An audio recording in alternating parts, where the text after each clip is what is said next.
Hello everyone, my name is Lilratbags and welcome to a brand new money maker. For this money maker, all you're going to need is 57 thieving. That is the only requirement. Now you may have seen this money maker before, but big shout out and thank you to Grinding, who done this in a challenge video for Sapugga, who has given me this tip. And he has managed to streamline this money maker so it's even better. Now originally it was a good money maker on its own. It was around 1.76 million GP per hour, which is one of the better ones on its own. But with this new method, we can now make it 2.75 million GP per hour. And that is up there with some of the best money makers there are. But unlike the other money makers that have really high requirements or need you to kill some of the hardest bosses in the game, this just has 57 thieving and that is it. So the method is grubby keys. Now if you haven't unlocked these already, I will show you how to, and I will show you the standard method before we come to the new method later. So to unlock the ability to be able to do grubby keys, first thing you need to do is go to 4th Dungeon. Fastest way is using the Xerix Talisman and teleporting to the Xerix Glade and then running west. And you're going to need 5 cut dragon stones as well as 100 baby dragon bones to unlock this dungeon. And once you've got them, go over to the west side of the dungeon and speak to Libertus. And he will give you a temple coin in return for the 5 dragon stones. If you have 75 agility, you can jump straight across, but don't worry if you don't. You don't need it, you can go a different way. If you don't have the agility requirement, go to Koren Castle, investigate the statue, and go down into the catacombs.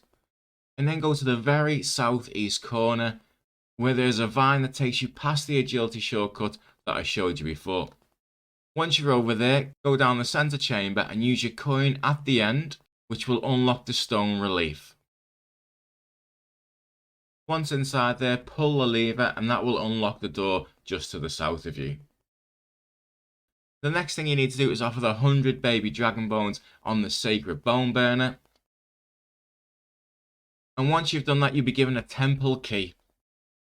And the reason you need to do this is just to make the method far quicker, and the temple key unlocks all of the doors in the dungeon. To go around, unlock those doors. The only one you really need to unlock for the method is the one by the altar. However, you might as well unlock the other one whilst you're here.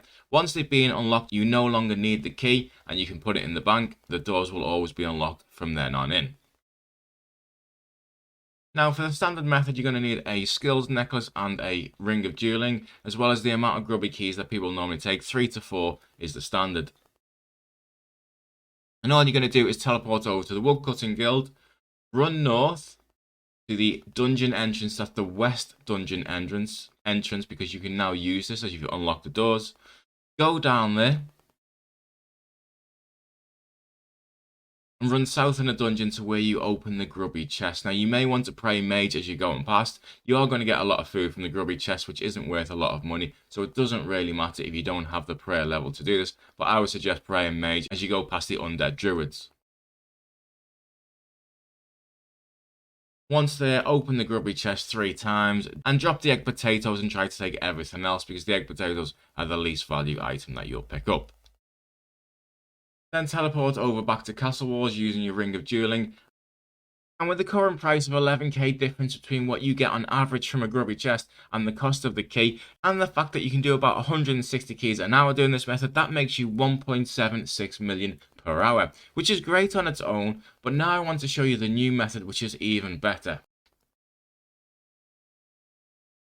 So as you can see with the grubby chest, you always get 2 food rolls. Now you can get any items from this roll, and the sharks and the egg potato are really not worth a lot at all. So what we're going to do is we're going to open up far more chests and simply abandon those items.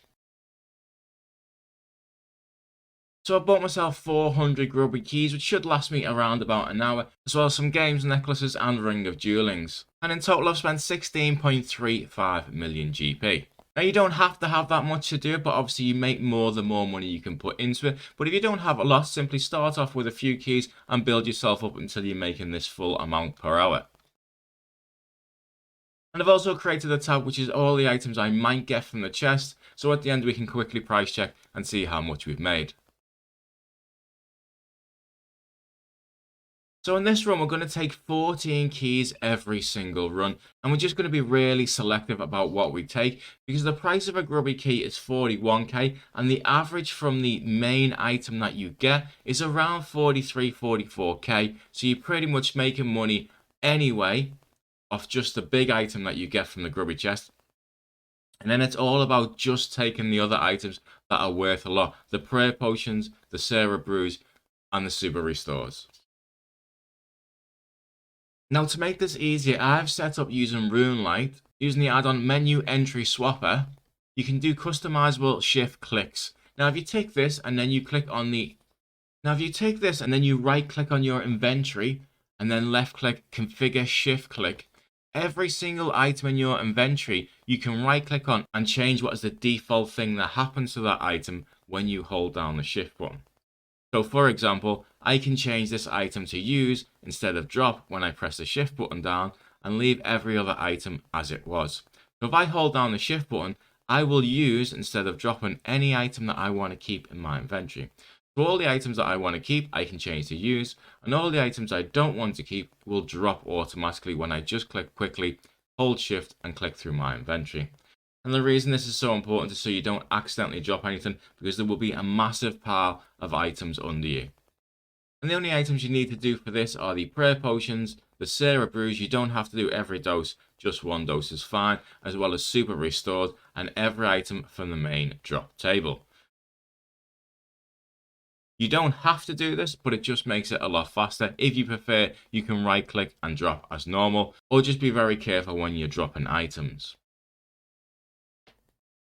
Once you've done that, take 14 grubby keys, teleport over as before to the Woodcutting Guild, run north and go into the Forthos dungeon on the west hand side.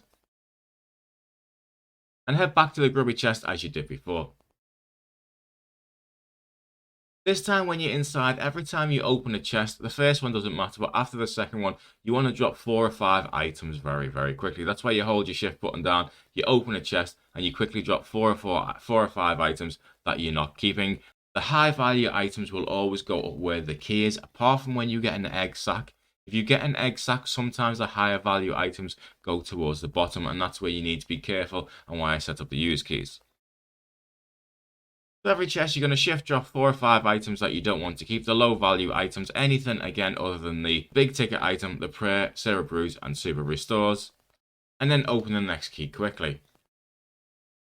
Once you've done that, teleport back to Castle Wars, bang, get another 14 keys and simply repeat it. Now occasionally you will get 3 2-dose Sarah brews as well as a super restore on the floor. That's just because they're part of the food roll which goes last into your inventory, and there's not a lot you can do about this. Now I've tested both methods. Sometimes it's worth picking them up, sometimes it's not. And the method that I think is fractionally better is actually if you don't pick up the items right away. So if you see some Sarah brews under your feet as well as a restore, don't try to pick it up straight away. The pile will be too big, and more often than not you won't even be able to find it in there. It will be too far down the list to show. Simply carry on with those keys as normal, finish that set, go back to Castle Wars, rebang, take another 14 keys out, go back to the chest, and on your way back into the chest the next time, because it's not even been 2 minutes yet, a lot of the other things will have disappeared. However, the Sarah brews and restores won't have. So as you can see, when I go in, as I'm going through the gate, I right click the pile and I find it, and then it's much easier to find. But again, if you want to simply just leave them on the floor, it doesn't make much of a difference anyway. I know some people struggle to just leave 10k items on the floor, but it really doesn't make a lot of difference. Opening these keys quickly is what makes this method far better than the standard method. So it took me just under an hour to do this. I was doing a run about every 2 minutes. It was taking on average to do 14 keys.